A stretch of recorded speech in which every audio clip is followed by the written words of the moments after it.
Thanks, Sam. We can hear you okay. All right, then we're just going to give it a couple of minutes for everybody to join. And if our speakers for the time being can mute, that would be wonderful. Thanks.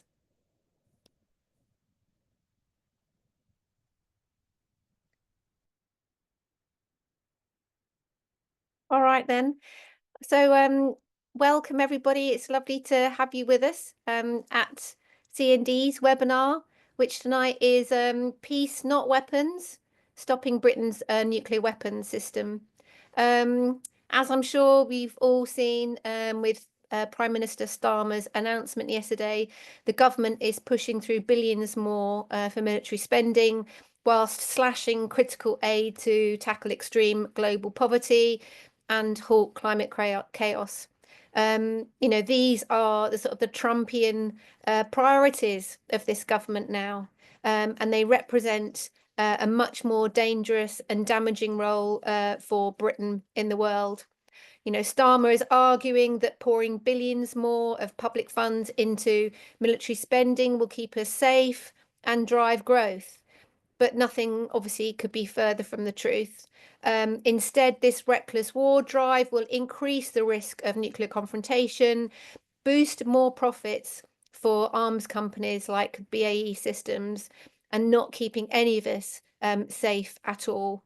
A large part of the government's military spending goes into maintaining and building a new generation of nuclear weapons. And the BAE Systems shipyard at Barrow-in-Furness in Cumbria has been at the centre of Britain's nuclear weapons system for decades. It's at this shipyard where the building is taking place of the next generation of nuclear armed submarines, the Dreadnought submarines, at an estimated cost of 205 billion over their lifetimes. Now, each of these Dreadnought submarines will be able to carry up to 40 nuclear warheads. And with just one of these warheads, powerful enough to kill well over a million people. And in this dangerous international situation with growing threats of nuclear confrontation, Britain's nuclear weapons are totally part of this problem. And given Britain's nuclear dependence on the US, the reality of Trump dragging Britain into a nuclear war is very, very chilling and, incredibly serious. And it is really starting to focus a lot of minds.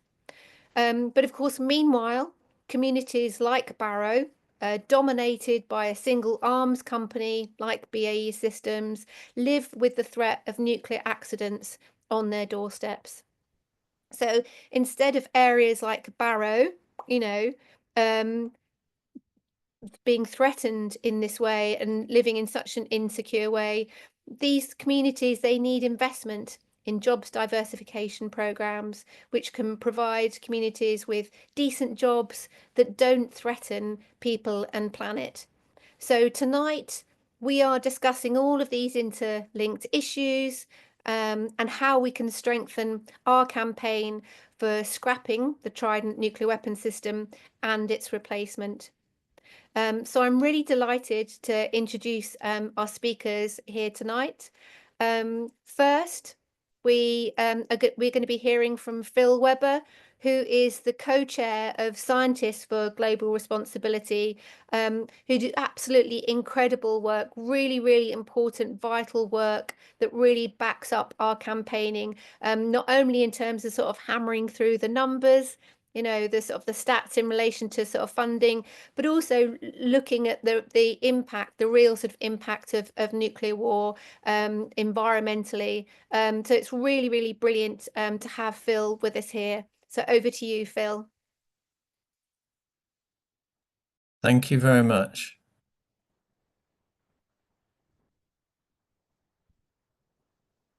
I hope that's now working. Is that okay? Can you see the screen? Good. So that's just the title, so I won't spend too much time on that. Nuclear weapons program from Vanguard to Dreadnought. Hang on a minute. I've done that. I will start again because I should have done that differently. Apologies. God. Oh no, should work.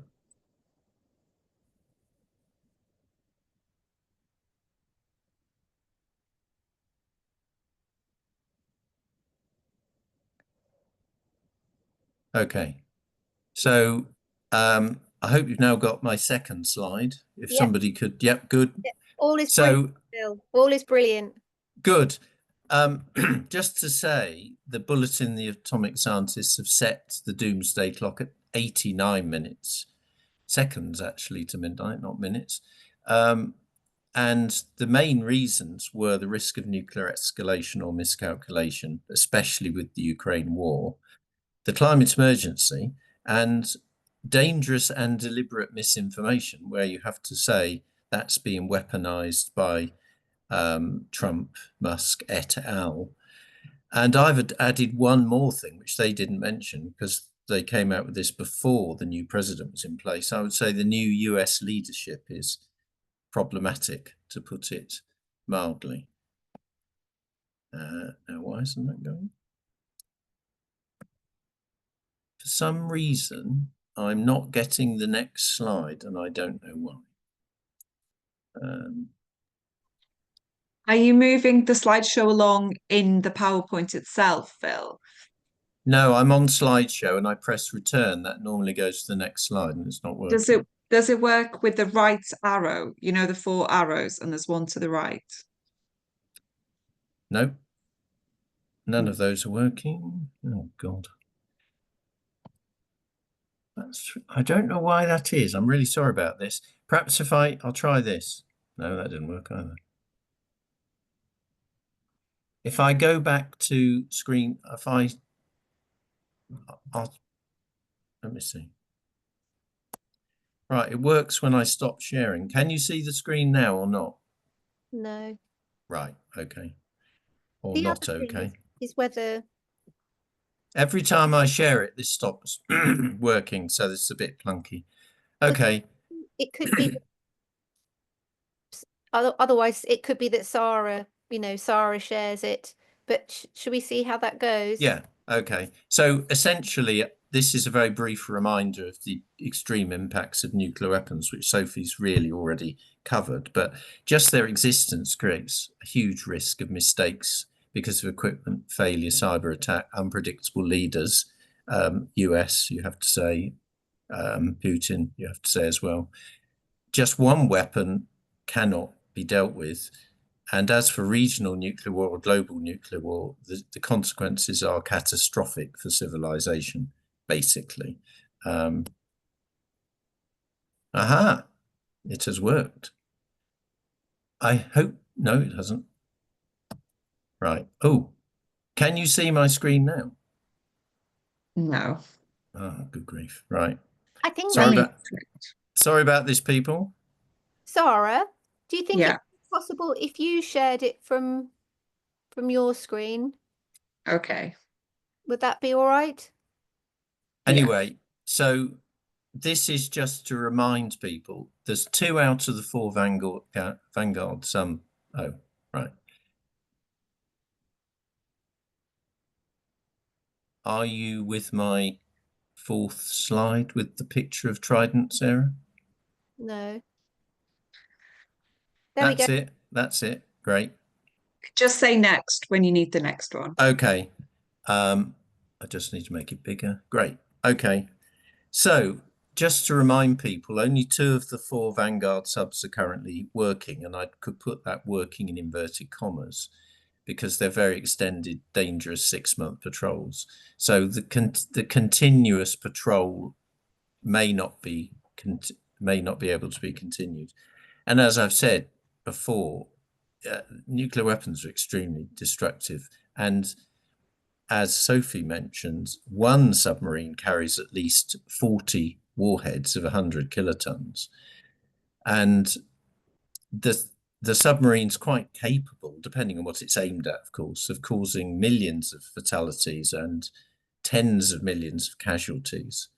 As few as 25 warheads could create catastrophic climate cooling, i.e. a nuclear winter, because of all the tons of black carbon injected into the atmosphere.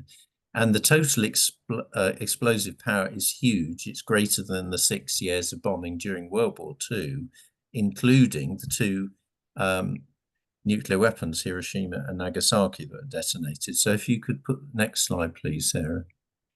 Okay, so the new nuclear armed submarines, the Dreadnought program, it's behind, and the timescales and costs are escalating. The 4 billion reactor core program has been labeled by the Infrastructure and Projects Authority, which is a sort of audit organization of government. It's been labeled undeliverable for the 3rd year running. Basically, they don't know how to build these new type of nuclear reactors, even though I believe they've got a US design. For the actual submarines, they say there's significant issues. And they have this traffic light system. Red means we're not going anywhere. Amber means we've got a big problem. So the new nuclear reactors are marked red, and as they themselves say, it's unachievable. And the astute submarines, these are the nuclear-powered attack submarines, are marked as amber. And there's going to be a range of astute submarines. There's also the planned submarines for this US Australian project, assuming that goes ahead, nuclear powered but conventionally armed. So there's big problems, and they actually admit those. If you could go to the next slide, please. So what are the main problems? Well, you couldn't make them up, really. It's extraordinary. So they're having to decommission a whole load of obsolete nuclear-powered submarines, and they're just about working out how to do that. They're having to repair and extend the life of the existing Vanguard submarines. They're building new Dreadnought hulls in Barrow, or they're trying to, and they're also building the astute hulls. They've got, as I've said before, they don't know how to build the reactor. They haven't got enough skilled welders or nuclear engineers. The project management is terrible. This project specification would be funny if it wasn't serious. They've actually, in some cases, started work before design was complete. So when the full design came through, they had to undo the work and repair what they had done. The warhead replacements are delayed because the Atomic Weapons Authority is about 7 years behind. And they've had problems with the existing nuclear reactors, reactor leaks. That's the ones in the Vanguard submarines. And then there's a whole load of different regulators which are involved, who go by the various acronyms I've put in here: ONRD, NSR, Office of Nuclear Regulation, and I can't remember what the other two are myself. There's monopoly suppliers. I mean, Rolls-Royce is one, BAE is another. Rolls-Royce won't agree even, or haven't, to let the new regulator oversee the contracts. The different regulators are arguing about who's responsible for which site, and there's 8 of these sites. And I've just listing Barrow is the one we're talking about, but there's Devonport down in Plymouth. We've got the Atomic Weapons Establishment, there's 2 of those. There's Rosyth, Faslane, Springfield, not so far away, where they're putting the warheads together, if they can get that worked out. And then there's Rolls-Royce, and there's still, I think, something going on up in the north of Scotland, the Dounreay test site. So in a sense, government isn't in charge. And the main reference I've got here is actually the House of Commons Public Accounts Committee, which was scathing about this, frankly, and also the Defence Nuclear Infrastructure second report, which I've quoting. So I've put the links down here. If you go to the next slide, please. Yeah, I'm just listing the site, so I think we can zoom through that one. Just to say, yeah, right. Back. Oh no, yeah, go forward. Yeah. So I just mentioned where they're trying to build these nuclear reactors is Rainsway, which is the Rolls-Royce site. So in summary, I would call it gross incompetence is what's going on. And we've tried to work out what the MOD budget is. Stuart Parkinson, who I should thank, has come up with various figures. Now you see that big red figure there. That's probably wrong. But essentially, if you look at the top line, the MOD budget has been increasing. That's the core budget for everything. And they've been allocating more money, that's the second line down, for the nuclear budget.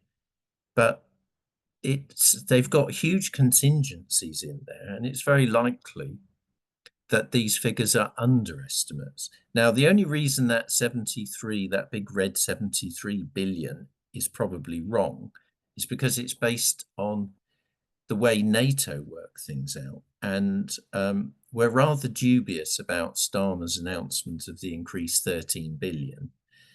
We think that's there mainly to impress Trump, but nevertheless, they are definitely going to plan more in the MOD budget. It could all be absorbed, frankly, by the current nuclear program overruns and everything. So I don't think this is a huge drain on the whole system. And they've already previously, this was back in 21, when somebody called Boris Johnson was supposedly in charge, there was a 44% increase in the number of warheads, up to 225 from 180. I've put the links in there for people. I don't know if people will be able to see the slides at some other time. If you go to the next slide, please. Right. So Starmer's talking about another 13.4 billion. In reality, this figure is more like 4 to 6 billion above, because they've already announced various planned increases. So as I said, the figure's probably more intended to impress Trump, which I think is a bad strategy in the first place. I also think these points could be useful for campaigners.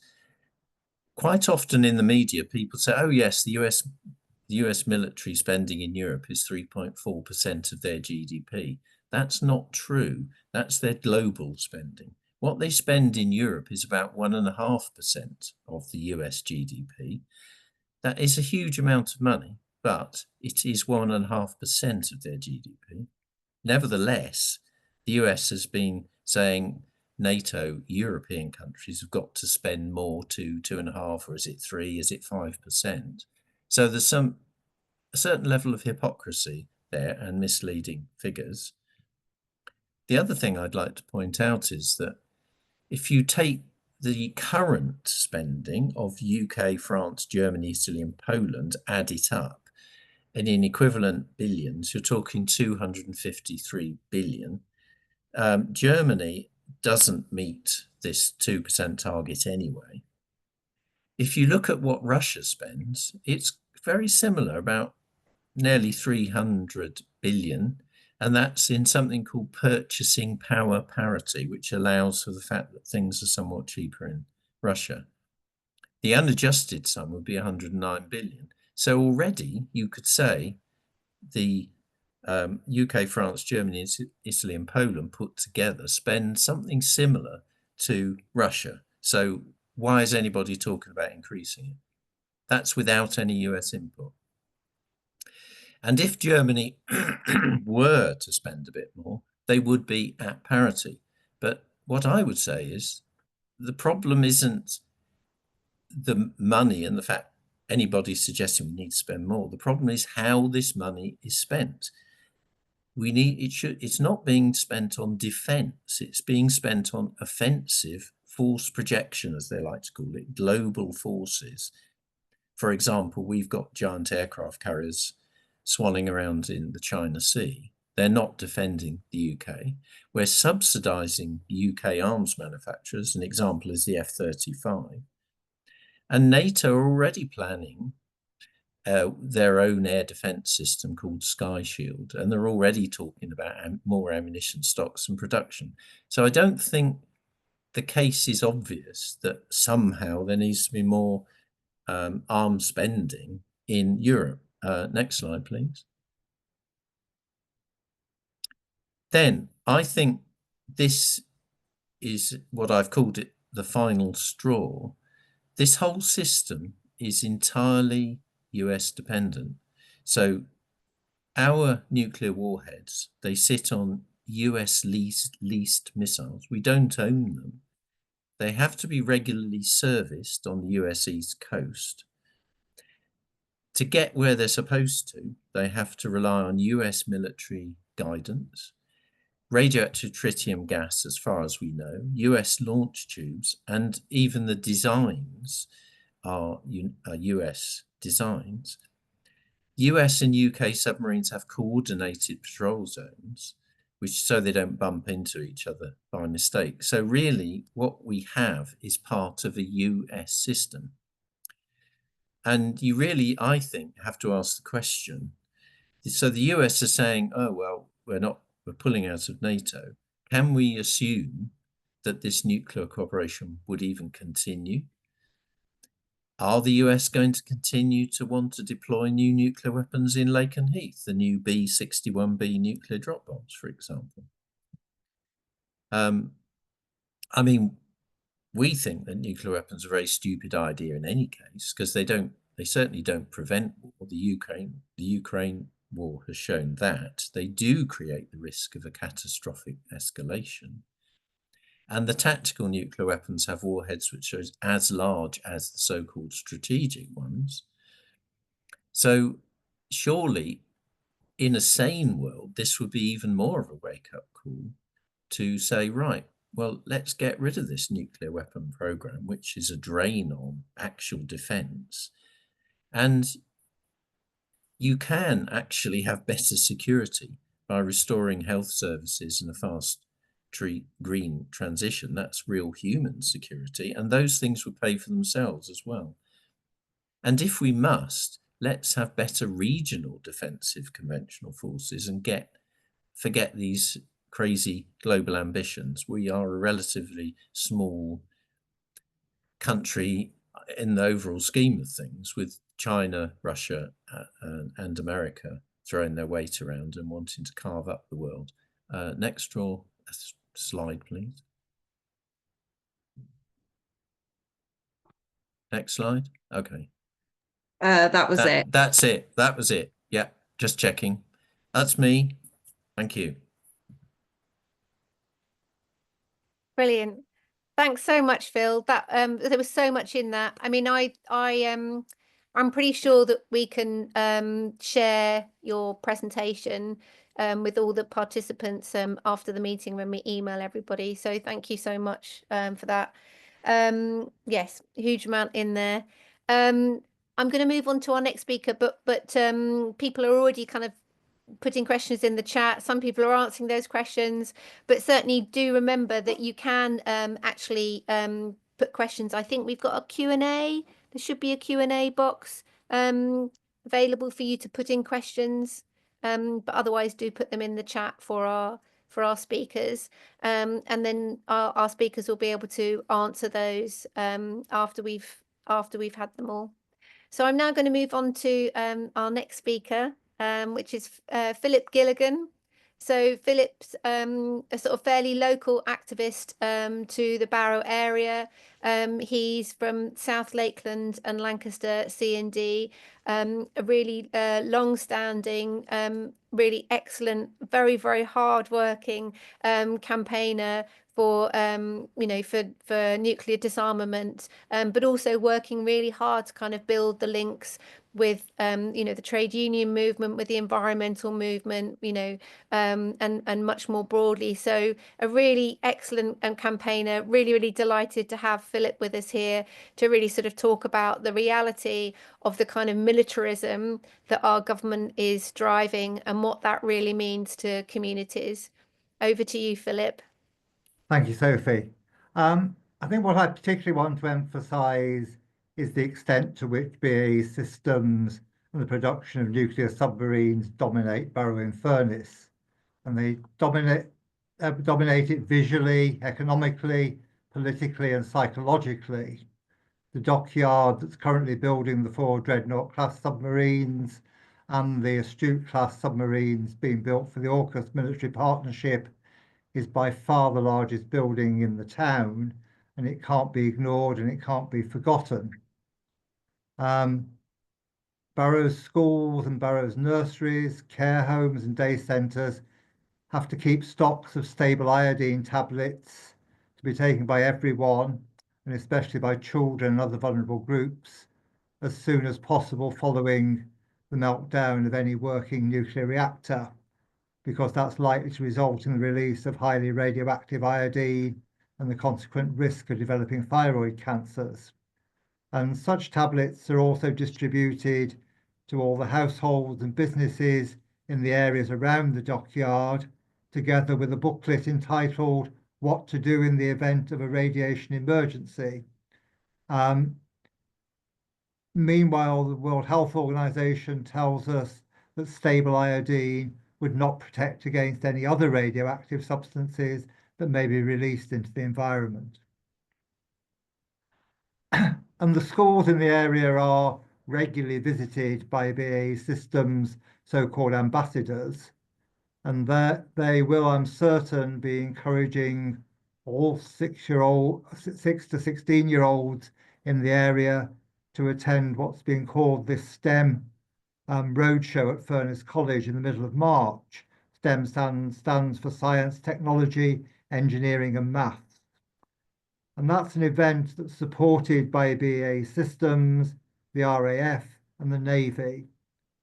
And when the children are there, they'll again be told of the many opportunities for employment, sponsorship and apprenticeships available at BAE Submarines, just as the recent full-page article written by BAE Systems for a supplement in our local Westmorland Gazette did a week ago, emphasising in particular that BAE Systems is passionate about career development, and that in 2025 in Barrow, it will be advertising for 610 apprenticeships, 79 undergraduates and 112 graduates. And what they say is, we are always looking for the next generation of talent. And the reality is they are attempting to mop up any talent in the area. However, the STEM Roadshow, like articles about BAE Systems apprenticeships, is very unlikely to mention Trident's role in making Barrow a prime target, as revealed by the Financial Times in November, nor to emphasise Trident's potential to indiscriminately slaughter millions of people. And I think we need to note that, of course, building submarines has not brought prosperity to everyone in the area. Many of the children who will attend the STEM Roadshow are likely to live in one of the 29.3% of households in areas of Furness which are classed as being amongst the 20% most deprived in England, while over a third of children living in Barrow's central ward, well within sight of BAE Systems, are known to live in poverty. So I'd say that Barrow needs better, more sustainable economic development than it's getting at the moment. But currently, BAE Systems is by far the largest employer in the area, supported by billions of pounds paid to it by the UK government. It says that it now employs 14,500 to its Barrow operation. However, we know these are very expensive jobs, which squander monies that would be much better spent on developing the sustainable and socially useful employment opportunities the region desperately needs. We and many other people need to promote policies that would diversify employment opportunities and end dependence on the UK's biggest weapons producer and on contracts to build nuclear weapons of mass destruction. Now, campaigning against nuclear weapons in this context is far from straightforward. We are frequently told by local media and local politicians that thousands of jobs depend on nuclear submarine contracts, and that Barrow is critical to the UK's national security. Indeed, the recently launched Barrow Rising collaboration which is a collaboration between BAE Systems, the UK government, and Westmoreland-Furness Council, envisages a transformed future for the town of Barrow, very much built on producing ever more nuclear submarines for use by the military. It's therefore unsurprising that Barrow's Northwest Evening Mail tells its readers in nostalgia sections that despite them once being a common sight in the town, you would be hard-pressed to find a teenager in Barrow with a peace pin in their lapel. Cumbrians and Barrovians are too rarely reminded that Trident is an unnecessary, dangerous and expensive abomination. And that's the reason why we need our event in Barrow on Saturday the 22nd of March to be as big as possible. We need to be saying loudly and clearly that Barrow needs investment, and it needs investment in peace, not in nuclear weapons. Thank you. Brilliant. Thank you so much, Philip. And I just think it's such a stark image, isn't it, really, of thousands of iodine tablets being distributed to sort of children and to the most vulnerable across Barrow. And the idea that that's some kind of sustainable economic model for, for the whole of Britain is, absolutely horrific and outrageous. So thank you so much for your contribution. And we need to share that, far and wide. So thank you. So we're now moving on to our final speaker, which is Sam Mason. She's a vice chair of the Campaign for Nuclear Disarmament, and she's also the convener of our trade union advisory group. And so she's sort of following on from kind of where Philip sort of finished in terms of like, what's the alternative, to having an economy that's about the kind of the annihilation of the planet, or one that actually saves the planet. And surprisingly, we're arguing for one that saves the planet in terms of jobs diversification, and looking at like the huge benefits around that, not just environmentally, but obviously economically too. So it's really great to have Sam with us here, and over to you. Thanks, Sophie. Yeah, and it's really great to follow Philip and Phil, and that scene setting. I think contextualizing, I have to confess I have not ever been to Barrow, so I always feel a bit of a imposter speaking about jobs and stuff. But I think that really helps me with the way that Philip has set that out. But I thought I was just going to start because some of you may recall the British American, what they called Security Information Service basic group back in 2012, 2014, when Trident Renewal was being talked about. They did a commission. This is a cross-party group. And I thought one of the interesting things, just looking at that, one of the reports that they produced again was making the point that the Trident replacement and nuclear weapons system is not designed to create jobs. So coming from a trade union perspective, obviously we always have, we need it because of jobs, and Philip just made the point very well within the town about the dependency on it. But at the end of the day, the deterrent is there because this is part of the government's posturing and what it sees. Obviously, we don't agree with it, but it's deterrence and providing for peace and the protection and security. So I think then when we say from a trade union perspective that this is about jobs, I think we really have to question that, because as it's already been made, there is a much more if we were looking at a job creation program, we wouldn't choose this as a job creation program, basically. They are the most expensive jobs. They are secured at the expense of other jobs across the economy. And as we see, if we balance that up with investment in public services and things around health and social care, for example, if in education, that takes away billions of pounds from other vital things that are needed within our communities in Barrow and across the piece as well.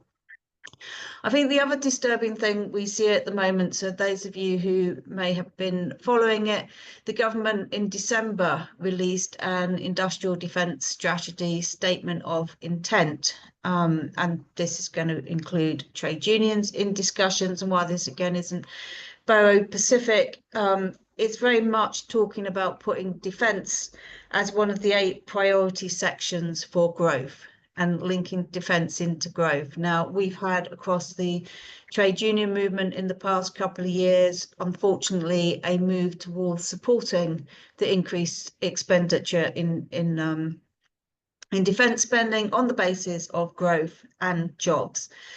Now, there's very limited jobs that will be created through that expenditure. I mean, obviously, any investment creates jobs of some sort. And clearly, one of the problems in Barrow, there are very specialised and particular types of jobs. And I found it really interesting in the points that you brought out, Phil, from the infrastructure report about the lack of finding welders, etc., and nuclear engineers. But of course, one of the problems is that's why the government's also pushing the ripping up the planning laws to build nuclear power stations as well, and small modular and advanced modular reactors across England and Wales, which is also deeply disturbing as well.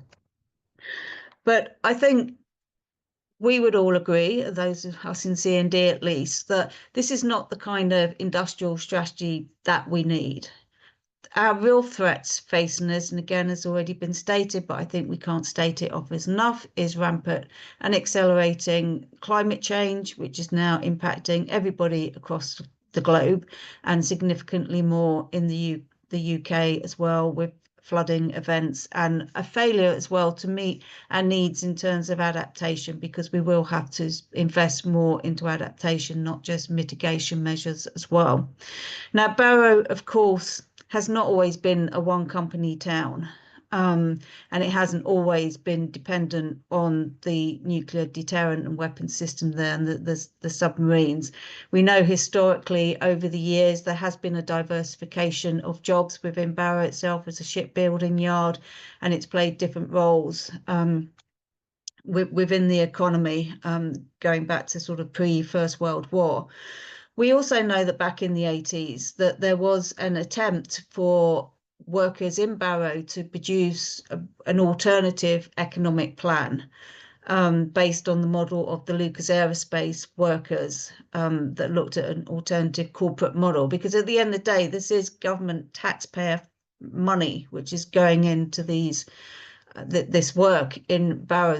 Therefore, I think, workers, and more widely, we have a right to demand the work that we should be creating, not to fit a government agenda around what it perceives as a security threat. But of course, that plan was not successful, both in terms of pushing government around that or within the trade unions themselves. So I think that the significance of that plan and what happened with Lucas Aerospace as well, as workers themselves looking at the work that they do, the skills that they have, and looking at alternatives for socially, and I would say now ecologically useful work, to undertake and do the kind of things that we desperately need to happen. And of course, in a region like Barrow, and that's one of the tragedies of the previous plan that the workers came up with, they were talking about things about offshore wind and energy generation and all the kind of things that we desperately and need now and should have been doing many, many years ago. So I think we really do have to push and address the absolute inherent contradiction within the unions, but obviously more widely and across the labour movement, about investing in a strategy of destruction and weapons of mass destruction and part of those systems into jobs and work that actually will make all our lives better, not just the people of Barrow, but everywhere else, but obviously critically in Barrow. Now, I'll just say on a final thing, we're not saying, and never have been, and this is the whole point around the defence diversification arguments, that any worker should just lose their job tomorrow. We certainly need to build the political we need to build the confidence, but also have the political backing to ensure that workers can properly transition into new jobs and have their pay, livelihoods protected, their pensions, for example, and everything else. And that there is a joined up strategy, a proper industrial strategy around this that is for the jobs that we desperately do need, that could get people like BAE Systems out of Barrow and change it into a very different town. And I think this whole thing about Barrow rising is probably, you know, the movement we need is we need Barrow rising for socially useful production and getting BAE Systems out. So if there's any trade unionists on here, we will be organising as well at Barrow on the 22nd of March. So please do join trade union delegation. We've got a wonderful new CND banner to show workers against nuclear weapons as well. So we hope to see some of you up there. Thank you.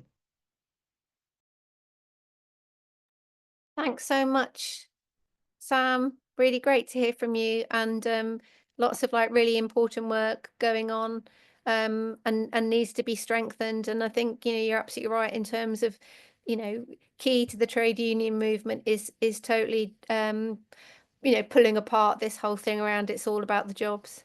Absolutely right. Okay, so we're now going to take questions.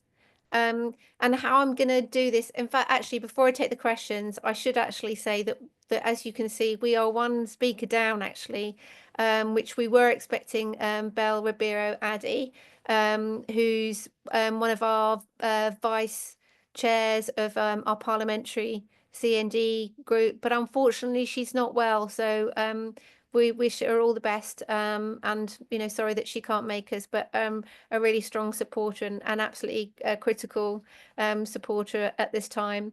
So yeah, we're now going to take questions, and so I've got kind of about 4 questions that I'm going to throw at our speakers. And then you can just decide, you know, which ones of those you would like to take. You know, as I say, you don't have to sort of respond to all of them. And I might chip in just with a couple that are a bit sort of specific.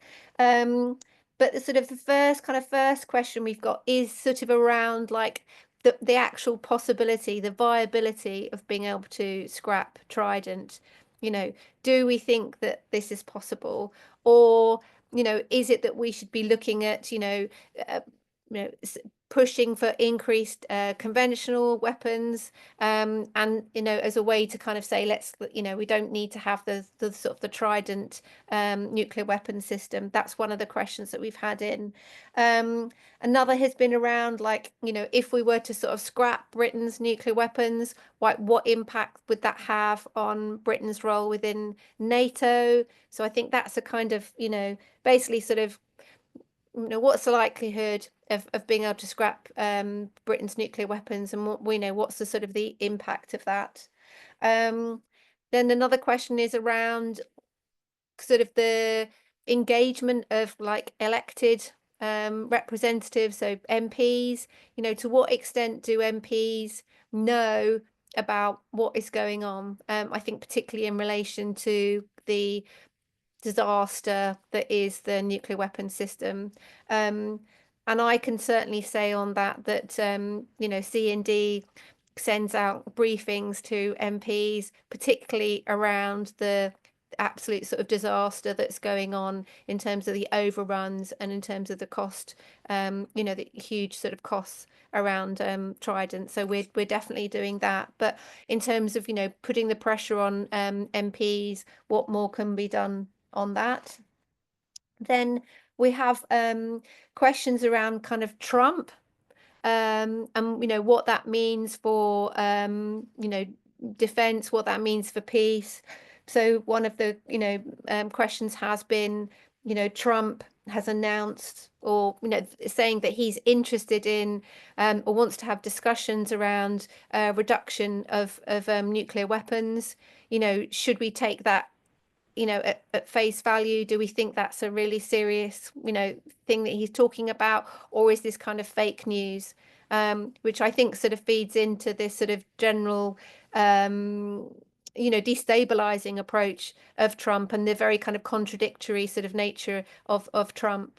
But I think certainly what we're finding in CND is that, there's a much greater questioning now of like the role of Britain's nuclear weapons, and more people are kind of starting to understand that they are, you know, totally dependent on the US. So I think looking at that, you know, the sort of special relationship with the US now that we have like Trump in the office would be good to talk about. And then we've had like quite a specific question, which is around kind of legislation. You know, what legislation is it that can actually sort of help us in terms of our campaigning? So somebody's asked about the Wellbeing Act in Wales, you know, that's all about kind of like defending people's well-being and their right to be well. And so, you know, obviously like nuclear weapons very much threaten that. So, you know, is that something that we could factor in? So they're the main questions for you to kind of think about. And just while you're thinking about them, we had a specific question around, you know, can this information that we're hearing about tonight be put into a leaflet, you know, to sort of to circulate? And I would say yes, in a very condensed form. We have a leaflet on CND's website to promote the demonstration at Barrow on the 26th of March. So I think we can put that in the chat, but that kind of does go through these sort of arguments, and also sort of takes up the sort of very serious sort of dangers and threats that the people in, you know, for instance, in Barrow live under. So that is definitely available. Okay. So as I say, those are the kind of the main sort of areas that we've had questions on. So I think I'll kind of maybe go in reverse order, if that's okay. So Sam, are you all right to kind of feedback on any of those? Yeah, there's a lot in there. I just one thing, I mean, very quickly, and I'm sure I've sort of put more detail on this. I mean, in terms of Trident and can we defeat it, I think one of the things, both being anti-nuclear peace and a climate campaigner, I think one of the problems we have around the moment, and I found this with young people, hopefully it's changed. If there's young people on the call here, then do tell me it's changed. That there hasn't really been the same fear, which obviously got me into campaigning against nuclear weapons in the late 70s, early 80s. There's a sort of sense that nuclear is done. But I think this hopefully, because we don't want to be in a situation of an increased threat of nuclear weapons, but that this is now rising up the agenda and awareness of people and becomes a big campaign issue again. That now, you know, we've had all these announcements around increased defense spending, and I wouldn't trust Trump for anything he says about nuclear weapons. You know, he talks a good talk, but and perhaps just to link that in to the Wales legislation, because it's the Future Generations and Wellbeing's legislation, and this is about the legacy being passed on to future generations. Now, whether that will help, I think it's certainly a good start, because of course all these decisions which are taken now, a lot of our politicians won't be around and have to deal with in future years, and we're leaving terrible legacies for future generations. And of course the nuclear question is a big one as well, and you know, obviously it doesn't bear thinking about if there actually was a nuclear strike, or you know, accidentally or otherwise, what costs that leaves. And there's already enough for future generations to have to deal with the climate crisis and everything there. So I think I'll just leave it there to allow others a chance to come back on some of those. Brilliant. Thanks very much, Sam. Okay, over to you, Phil.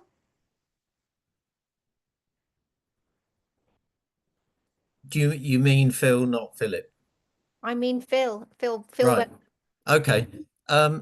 Well, first thing I'd say is that most countries don't have nuclear weapons, and they don't want them. I think the trouble is, the debate in this country is we act as if, well, we don't, but a lot of people do, or the media assume we're some kind of imperial power. But you've only got, when people say, would you press the button and all this nonsense, you've only got to look at any real scenario. Even as, let's assume we could even use our nuclear weapons. Suppose Russia invades Latvia. Are we going to use our nuclear weapons then? Seriously? If Russia invaded Poland, are we really going to use nuclear weapons at that point? I don't think that's credible anyway. It doesn't make any sense. The NATO plan apparently is to drop American bombs and to say to the Russians, oh yeah, that was a bad idea, you better go back. That is their strategy. It doesn't make any sense. So my point would be that nuclear weapons, the idea that they're defending us against anything, is a myth.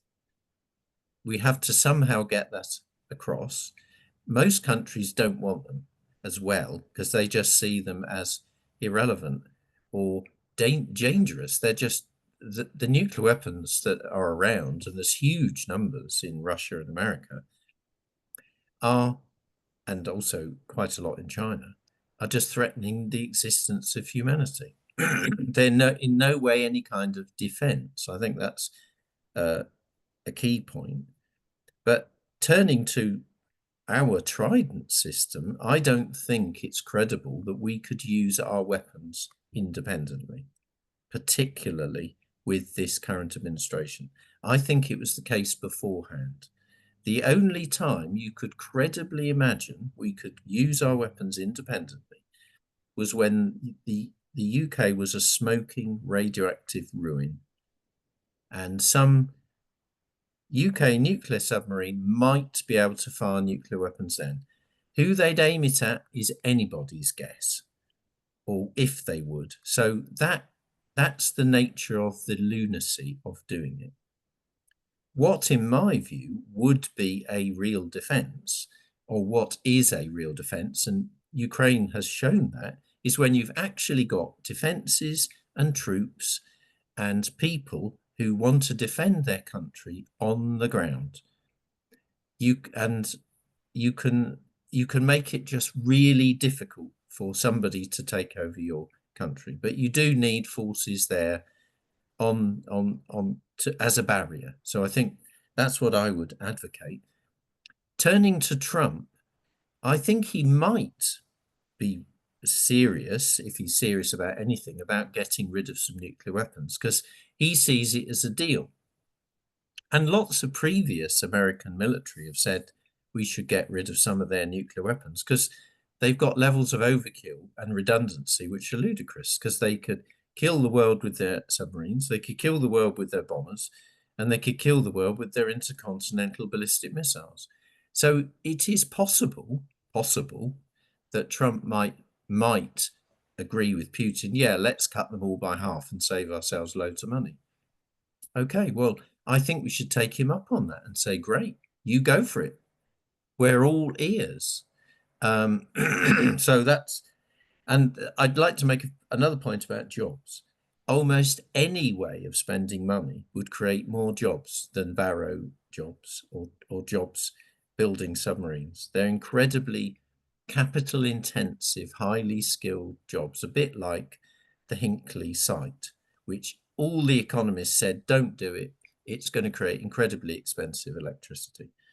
If you want to create jobs, you have a decent public transport system, which we don't have.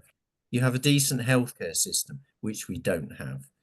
You have a proper care system, which we don't have. You insulate homes. You really up the pace of renewables. Now, those the highly skilled people, including some welders who might be needed to weld the two halves of a submarine together, because that is how they build them, and it's a very specialized form of welding. They're needed. Those people, that expertise, could be building the sorts of machines we need for a decent NHS. They could be coming up with new solutions for renewable energy, like solid state batteries. That's coming up along the line, which doesn't rely on lithium, for example. There's so many things those skills should be used for. And what you face in places like Barrow, and I've had my run-ins with BAE in the past as part of my career as well. All they're interested in is profit, making big money, and they don't really care about jobs. If there's any fake news, it's about all the jobs created in the defence industry. And what Healy was saying today, or Starmer was saying, oh yeah, this is all the base of an industrial renaissance for Britain. It's bonkers. It flies in the face of loads of studies which have shown many times for the same money, you get 3 or 4 times as many jobs in transportation, in health, in welfare, in improving people's homes, dealing with climate change. That's how you create jobs and a secure society. And I'm okay with having defensive conventional forces. I even wrote a whole book about it at one point. So that's entirely feasible. And what's happened in Ukraine has shown how a country that wasn't really prepared for it can hold off a military superpower with defensive means. And if Europe is serious about defense, they should do that and not keep buying crazily expensive American weapons, because America forces you basically to buy. They're the only ones making lots of these bombs. They're the only ones making the air-to-air missiles. They're the only ones making the anti-radiation missiles. And they were the ones providing all the weaponry, which has killed thousands of people in Gaza and created a genocide. So that's, why would you want to fund that? So that's my answer. But we're up against an increasingly, the Overton window has shifted off to the right, and somehow we've got to find a way to drag it back and talk some sense, because people are going militaristic in a way which is chilling, I find. And we've got to talk sense, and you've got to get past the gotcha stuff, and you've got to say, look, they're not a defense. Just tell me, how is that defending me? That would be my point. You've got to pick those arguments, because there aren't arguments, apart gradually. Yeah, brilliant. Thanks very much, Phil. Okay, over to you now, Philip Gilligan. Yeah, I think I probably want to make a sort of fairly parochial point at this point, in that I think, well, I'd agree with everything that Sam and Phil have just said, and I think we can come up with plenty of arguments that show that Trident and nuclear weapons generally are not what we need and are highly destructive and threaten the world, etc., etc. I think we also need to look at these issues from the perspective of workers at BAE Systems in Barrow, and what they will be thinking is, well, yes, we've heard all these ideas about diversification. We can accept the argument that there are other ways of creating jobs, but nobody is actually investing in Barrow. Nobody's investing in South Cumbria. Nobody's investing in West Cumbria. And I think that we have to recognise that many people, don't want to think about these issues. If you're thinking about these issues and you have a well-paid job doing a skilled trade, and somebody says, well, what you need is to use your skills more socially usefully, we can't expect people to take that argument seriously unless or until somebody actually comes up with a realistic plan about there actually being some alternative investment, about there being alternative industries. I mean, I was talking earlier about the way that BAE Systems buildings dominate Barrow. If you look out to sea from Barrow, what you see is enormous offshore wind farms. My understanding is that the blades on those turbines were all built in Denmark. And I think it's fair, we can talk quite merrily about the fact that skilled workers in Barrow skills could be turned to that sort of production, but it actually has to be happening for people to believe it and to be prepared for change. And I think we have to make sure that we don't just say to people, the jobs you do are bad jobs, you need to stop doing them. We need to be offering people real alternatives that are attractive to them. And I think that requires a sort of a wider emphasis than just opposing nuclear weapons. Thanks very much, Philip. So I was just going to add that we also have a more local leaflet that addresses many of these points. And if people want to get quick access to that, they can email me. I'll put my email in the chat, or they can go to the South Lakeland and Lancaster District Facebook page where they can get that leaflet. Sorry, thank you. No, not at all. Okay, we've actually kind of come to the end of our webinar, and I mean we could kind of carry on discussing, couldn't we? But I think the point that Philip makes at the end is absolutely critical, isn't it? We've got to be engaging with people where they are at, and fundamentally our campaign has got to be aimed at the government. It's got to be aimed at industry, and to be putting pressure on them to be investing in the right way. And that's a huge campaign, and it's part of the reason why C&D is doing its utmost to sort of engage with those sections of the trade union movement that we can do, but also strengthening the links with the environmental movement. So really, to sort of strengthen the whole breadth of the campaigning and the support for jobs diversification. Because as Philip says, there's got to be kind of serious, alternative to the kind of futures that unfortunately people are confronted with, which is, as I say, being having their communities dominated by just one arms company and having iodine tablets dished out to you. This is no future. There has got to be an alternative if we are going to have any kind of future planet for that matter. And I think just to sort of to kind of, I suppose, finish up, to sort of remind in terms of what Sam was saying about the increased understanding and awareness about the threat of nuclear weapons. I think also the role of Trump is really focusing people's minds in terms of understanding the dependence on the US and how dangerous that is for us. So I think there are real openings for us to sort of really challenge Britain's being a nuclear weapon state, and it and the danger that it poses for us, and how it massively distorts the Britain's economy.